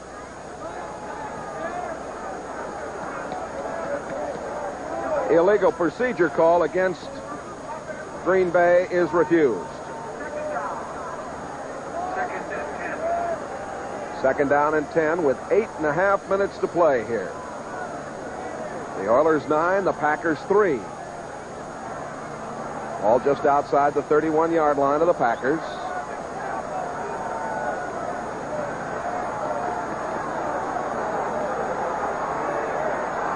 The Oilers in a prevent defense. You got Stensrud and Tatum in there. Dickey throwing, and he completes it nicely to Ellis. Ellis is out of bounds. First down up at the 47-yard line. Bingham and Reinfeldt on the coverage. Let's go to Bryant Gumbel. Thank you, Jay Randolph. At Three Rivers in Pittsburgh, the Steelers are clawing back. Bradshaw to Bell pulls the Steelers to within 2. They are now inside the 10 of Kansas City. May take the lead right now in the 4th. Let's go back to Jay at Green Bay. All right, Bryant, so the Packers are trying to get back in business here, and same is true of those Steelers in Pittsburgh. A 16-yard pickup on that last play. First down for the Packers from their own 47.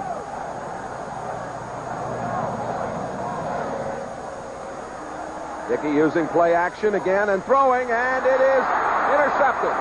That is J.C. Wilson who picked it off. The ball was tipped. J.C. Wilson coming up with it. Pass intended for Fred Nixon. Take a look at it again. Fred Nixon on his play really should let the ball be overthrown because it was over his head, and by him touching the ball, it caused the interception that J.C. Wilson came up with. You can see the ball behind him, and there was no chance for an interception until he touched it. But those are the breaks of the game. So the Oilers get it back.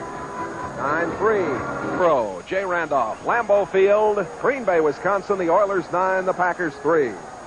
First and 10 for the Oilers after the turnover. The 4th of the game for Houston, or for Green Bay. And now look at the time. Incomplete. Pass intended for Casper. Knocked down by Johnny Gray. That was an interesting play. Kenny Stabler had 2 slip screens on that play. Everyone reacted to the screens, and no one rushed him. As we can watch him set up here, he runs 2 slip screen actions. He runs Earl Campbell one way, runs the other back out of the field, and you can just see him. He's standing there back by himself. Finally sees Dave Casper. But no one rushed him on the play because everyone reacted to the slip screens in a hurry. Second down and 10. Stabler, I think, was more surprised than anybody else. He sure was. There are his stats on the day. There's Campbell on a little draw, and close to a first down at the 44-yard line. Rudzinski, number 70, on the tackle. What a day Campbell's having. The emotion to me, Jay, is that every time the Packers have seemed to come back and get an emotional lift, Houston answers the call on defense and comes up with a big turnover. And that's just a tribute to their defense. They certainly have, ranked right up there every year. Ed Biles, their defensive coordinator, certainly has done a great job, and that's what's propelled them into the situation where they are in the run for the dash for the cash. Yes, sir. Well, they didn't give up a touchdown to Pittsburgh in that last game. Didn't give up a point to Pittsburgh. And they beat them 6-3 in the Dome. Now 3rd and 1. Campbell, I think he got the first down. He got to the 45. Casey Merrill, 78, on the tackle. First down for Houston. The clock running with 7 minutes and 15 seconds remaining to be played. The only touchdown scored by Earl Campbell in the first quarter from 1 yard out. There's the quarterback comparison. You see that Dickey has had a very fine season when you stack him up against the Snake. They certainly have. And look at the percentage of completion, 64% to 59.1. That's really throwing the ball in there. And off to Campbell over the 50 and down to the 47-yard line, and a little battering there between 77 and 78. Luke on the tackle. That's Angelo Fields, of course, 77 for Houston. I don't think I'd want to mess with him. No, I don't either. One of the players injured now. Earl Campbell, just moments ago, helped to his feet and then went off under his own power. 29 carries, 130 yards on the day. In there now is Carpenter, and that is Carpenter carrying the ball down to the 43-yard line. Mike Butler, 77 on the tackle. Campbell's best day this year was 206 yards on November the 16th against Chicago. He has 130 here today, a 4.4 average. Jay, as he left the field there, we could certainly hear the applause from the Packer fans here, as they really appreciate a good football player. And Earl Campbell is right back in the ball game. And now they're not clapping anymore. No, indeed. First and 10 at the 43-yard line. Campbell to the 40, down to the 38-yard line. A time-consuming drive here by the Oilers. 5.5 to play. Jim Gano, 51, and Paul Rudzinski making the tackle. The clock running here at Lambeau Field. We had talked about interceptions before, and Kenny Stabler certainly has an awful lot of them. I was in a game one time when he threw 8 interceptions in the first 3 quarters, and John Madden pulled them out. And Kenny made the statement when he was asked whether he was upset about it. He said, yeah, he said he thought he had a shot at the record. Second down and 4 at the 38. Campbell again. Bone-jarring run inside the 30 to the 29-yard line. Johnny Gray on the tackle, another first down. How do you stop this guy?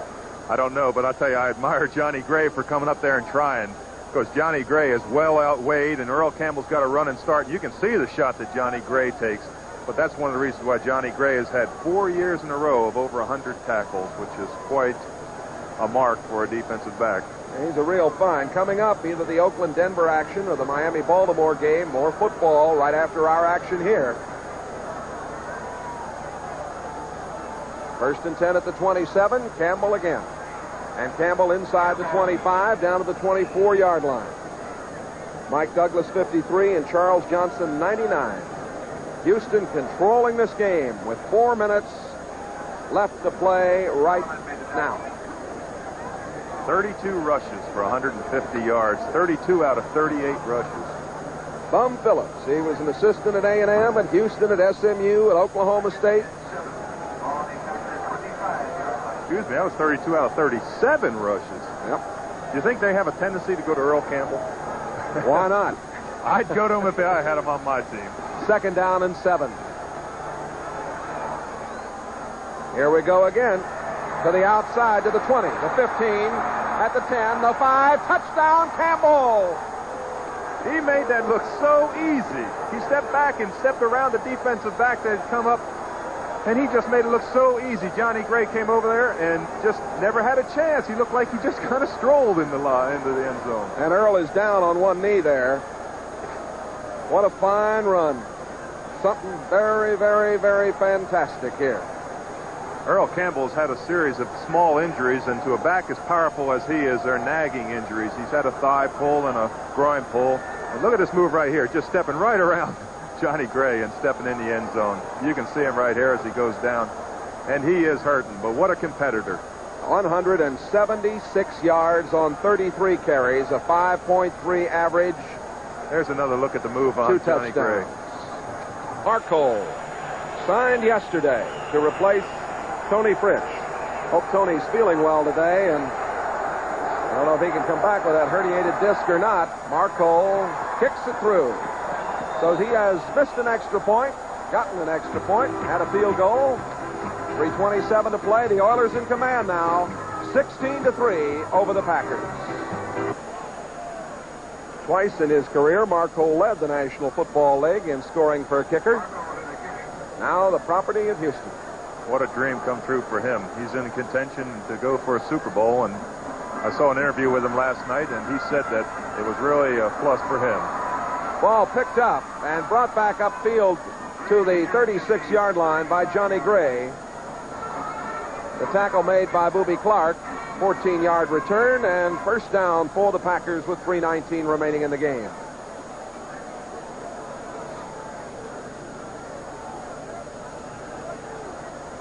Ball just over the 36-yard line. The Packers next week will play the Lions at the Pontiac Silverdome. Lions in Tampa Bay playing there today. And, of course, the Oilers meet the Minnesota Vikings. The Astrodome, that's at noon next Sunday. Cleveland beating Minnesota this afternoon.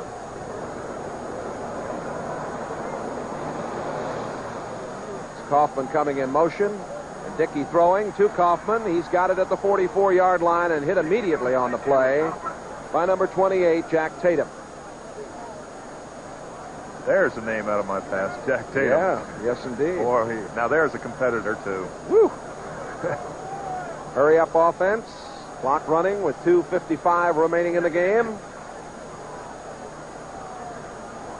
Packers in need of a quick score, and he threw it away. Stopping the clock with 2:49 to play. Gary Ellis out in the zone, but Greg Bingham did a good job there, fouling things up. This is a defensive lineman's dream right now and an offensive lineman's nightmare because they have to protect on the pass. They know they're going to pass the ball, and Lynn Dickey has certainly been very, very successful today passing it. But every defensive lineman wants to be in this situation because they can take off, and every offensive lineman doesn't want to be in it. Cleveland 23-9 over Minnesota. They're in the fourth quarter. The Browns marching along.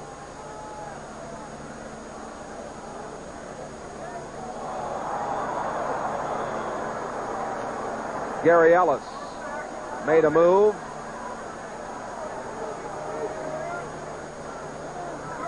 And the penalty, 5 yards. Full start, number 57, offense, third down. The call going against Darrell Goforth. Jay, you know Bart Starr has been under an awful lot of pressure here, and a lot has probably been justified, and much of it not justified. It's going to be a tough season for him to finish out right now, isn't it? Well, yes, and talk a little bit about, there have been so many rumors about the fact that he may be out. We'll discuss a little more about that here in a moment. Third down, 9. Dickey throwing, completing, first down up the sidelines, and more. Fine play by Eddie Lee Ivory. Boy, he did a good job. Brazil made the tackle. That's been Lynn Dickey's best pass all day. The swing out of the backfield by the back. He's been throwing excellent. He's been right on the mark on that out pattern right there. Eddie Lee Ivory makes a great balance act here to stay in bounds on the sidelines. And he certainly got him upfield in a hurry. And we're back live, and this went out to Ellis. Ellis is inside the 40, down to the 37-yard line. The stop made by J.C. Wilson. Clock now stopped with 2:10 remaining. Timeout, Green Bay. Cleveland with a victory will go to 11-4 on the year. There is Bum Phillips. His club with a win this afternoon will be 10-5. Now let's go to New York. Our good friend Bryant Gumbel has an update for us. Thank you, Jay Randolph. At Metropolitan Stadium in Bloomington, the Vikings have scored again. This is Ted Brown going in after receiving a pass from Tommy Kramer from 7 yards out. It's now 23-15, Cleveland in front of the fourth. Jay? All right, Brian, so that one has been updated for you, and the Minnesota Vikings still very much in that football game scheduled for January the 8th, the annual meeting of the Green Bay Packers board. And we'll talk about what might happen at that time in a moment. It's 2nd down and 4. Dickey throwing, completing it. Eddie Lee Ivory down to the 21-yard line. Thomas Henderson, 53, on the play, and a penalty marker down back upfield at the 45, holding against the Packers. The 2-minute warning. Well, that's the kind of thing that will put some more gray hairs into that head right there, a Bart Starr. On January the 8th, the Green Bay board will meet here, headed up, of course, by Dominic Olejniczak, and at that time they will reevaluate. Holding, number 69, offense, 2nd down. Call against Leotis Harris, so something probably will be known for sure about Starr's situation come January the 8th or before. The 2-minute warning has been given. We take a timeout. The Oilers are leading the Packers 16-3. Here, As we swing back into the stadium, they put up the money for the team, the Green Bay Packers. And this is the only franchise that is owned by a corporation, of course, in the National Football League. Home to the folks of this beautiful part of Wisconsin. 2nd and 15. And, most intercepted. Gary Ellis, the intended receiver, and Thomas Henderson is all the way down the field at the 20-yard line, wishing he had the football. He would have Hollywooded that play had he intercepted it. There he comes back. You just saw him. He was way down the field. Getting back to Bart Starr, Dave, things have been tough from the injury standpoint for him. I think he's done a pretty good job coaching this football team this year. He's had a tough road to hoe here. He's got 16 or 17 players on injury reserve. We've seen 5 or 6 go down today, and you just can't judge him on emotions. 3rd and 15. Over the middle. Whoops. It hit Gary Ellis right in the helmet. He's got the nucleus here, Jay, of a good football team. He doesn't have any big-name stars other than James Lofton and Lynn Dickey, but he has the nucleus of a good football team. He's got guys that have shown today that they're not willing to quit. Coming up for you, Oakland and Denver, Miami and Baltimore. You'll be seeing one of those games, the second half of the NBC doubleheader. And also, time permitting, we'll be bringing you up to date with scores from around the league on NFL 80. 4th and 15 coming with 1 minute and 50 seconds remaining. 16-3, the Oilers.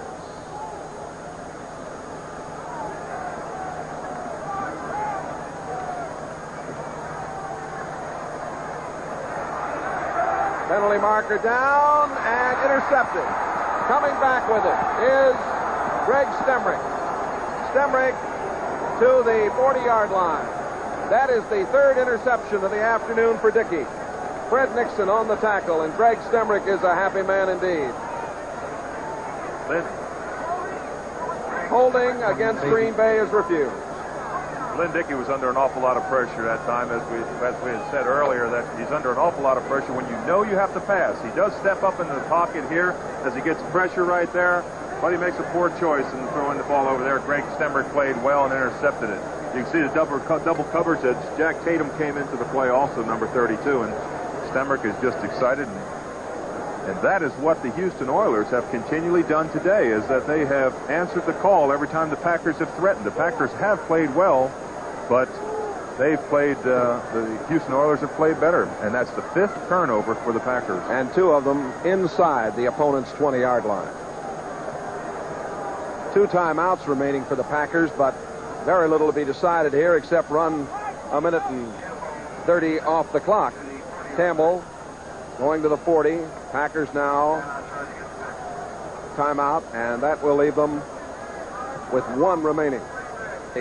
Is the final week of the NFL regular season, and you'll join Bryant Gumbel, we hope, for NFL 80 and then regional action, the Browns and the Bengals.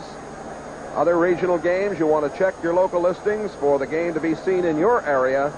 The final weekend of the season coming up next Sunday, of course, and on Saturday, we're going to have that game down in Miami with no announcers for you. I know many of you around the nation will be applauding that.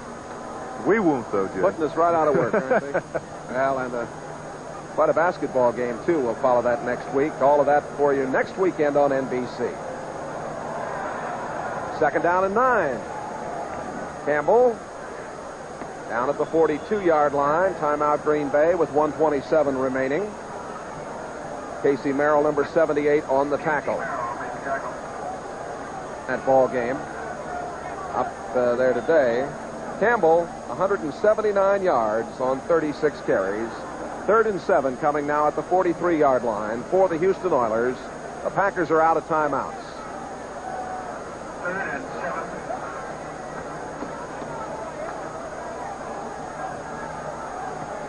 Campbell to the 45-yard line and wrapped up there by Mike Butler, number 77. The clock running now, and Green Bay not in a position to stop it. I want to thank our entire support crew here today. We don't get to Green Bay very often. The hospitality is always wonderful, and the crew here in the booth just doing an excellent job. 1 minute to play. 4th and 4 coming up.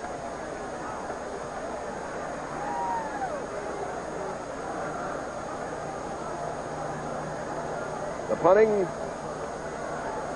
will be done by Cliff Parsley. I believe it'll be Love You Blue at the airport tonight when they return. Yeah, well, the Oilers, too much time with 42 seconds left. The Oilers will be winging their way home in an airplane that's painted blue we saw out here. That's right. At the field. Love You Blue indeed. They have some great fans in Houston, as is evidenced by the support that they have. But they have great fans here also in the Green Bay Packer area. Here's the first final of the afternoon. How about this? New Orleans 21, the Jets 20. My old alumni. They'll be dancing in the streets tonight along Bourbon Street, I can tell you that. And now a final, New England 24, Buffalo 2. 16-3 the Oilers.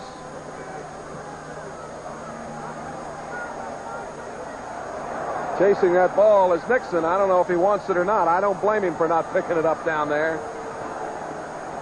30 seconds remaining to be played. Buffalo, with a loss, remains 10 victories, now 5 defeats. New England goes to 9-6. A 55-yard punt there. If Cleveland holds on and wins, they'll be 11-4. Houston with a victory here going to be 10-5. What excitement in the American Football Conference, totally covered by NBC. We certainly have got the games this year. And there's no question the race is going to the wire in this conference.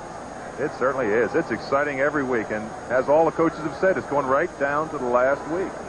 Atlanta, Dallas, and Philadelphia have all clinched spots over in the NFC. No excitement over there. Well, not much, I guess. There's the pass that is incomplete. Out at the 17-yard line, intended for Paul Kaufman.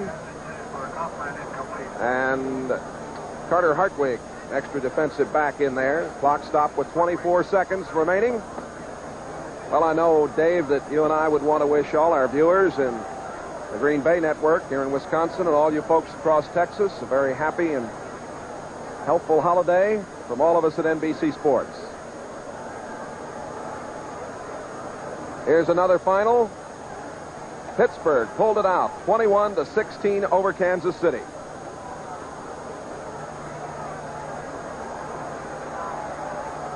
Incomplete at the 10-yard line. Pass intended for Eddie Lee Ivory. 19 seconds remaining in the game. We'll remind you again that Oakland and Denver, Miami and Baltimore, the games to be seen coming up.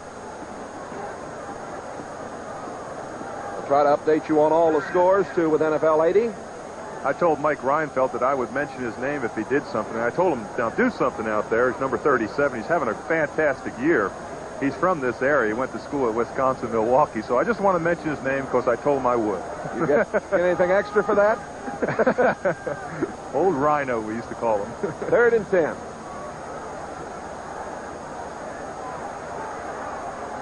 And it is complete to Gary Ellis.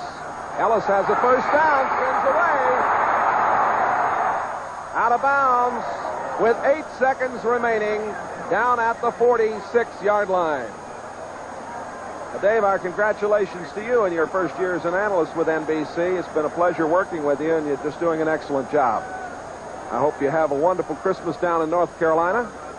Working 2 jobs, the electric company in the daytime and raising the milk-fed veal at night. Thank you, Jay. I appreciate it. I'll tell you, at least they broke me in with some great guys. I got to work with you, and I got to work with Marv Albert. And, boy, I certainly appreciate all that NBC has done for me. They've really made it a super year as I've retired from football, and it's kept me involved in a game that I love an awful lot. Well, it's been fun having you with us. It really has.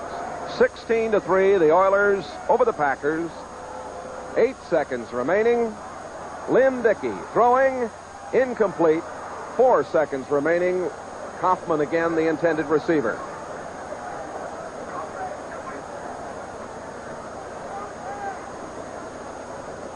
The Houston Oilers meeting Minnesota next Sunday in the Astrodome. The folks in Houston, remember, that's a 12 noon start. Houston Oilers today, Jay, have not really played a great football game, but they've still won. They've played a good football They really game. controlled this game. Yes, they have. When they had to. And that's an important thing about a team that's going into the playoffs. You want to play your type of football game, and they have controlled it.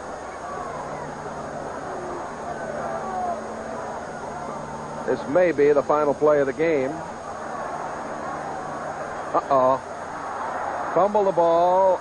Uh-oh. He's going the wrong way. Let's see, is it a dead ball or not? It may be a touchdown. Might be a touchdown. It is, I think, a touchdown. John Corker, the rookie from Oklahoma, gets himself a touchdown. They didn't blow the play dead back at the 40-yard line. I thought they had. But time has run out. But the celebration downfield for the rookie from Oklahoma, John Corker. He will save that ball forever. How about that? Well, it was all over, but that's quite a way to add it. Now, is the game over? I don't know. There was a penalty maybe also. There was Looked like somebody jumped, and of course, now here is the official, referee Jerry Markbright. He's over talking The with extra Bum. point must be kicked. And let's see. Markbright is trying to get the field cleared away. But it is a touchdown for John Corker. He'll be a happy man this evening. Let's listen. The field's got to be cleared. Got to get the field cleared, says our referee, Jerry Markbright. Let's watch this play again. Well, Lynn Dickey here just, this is unbelievable. What a way to end the game with 3 seconds left on the field to fumble the ball and drop the ball and have it picked up for a touchdown here, as you said, by John Corker. The other thing that's really interesting to me is the accuracy of the NFL officials. I played 13 seasons, and I've always been amazed that they are probably 99% of the time accurate and have a tremendous control of the game. My hat is off to them, Jay. And they do a splendid job. Now we're ready to kick the point. Marco's going to get a chance to get one more point for Houston today. Will they cheer him or will they boo him? I believe we're getting our answer. And he missed it. He missed it, and now they applaud. Well, that's, I suppose, a very interesting ending to quite a victory here for the Oilers. Marco got a field goal and an extra point, missed a couple. And in his first ever game with the Oilers, he sees his club win it 22-3 against his former team. Well, in fairness to Chester Markle, he got a tryout yesterday afternoon just before 3 o'clock, got added to the roster, and really wasn't in preparation for a game. And that's in fairness to him. He has been an excellent kicker for the Green Bay Packers over a long period of time, but he's going to have to kick better than that to make this Houston team go through the playoffs. And Tony Fritsch will be missed. He's a great kicker in the clutch, of course, and he has that herniated disc problem. Tony is one of the fun wish him guys, well, too. yeah. He is a very enjoyable person to be with. Houston gets a couple of touchdowns from Earl Campbell. And a big day indeed for Campbell, 181 yards on 37 carries.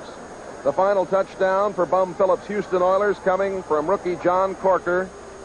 And 22-3, the final score here.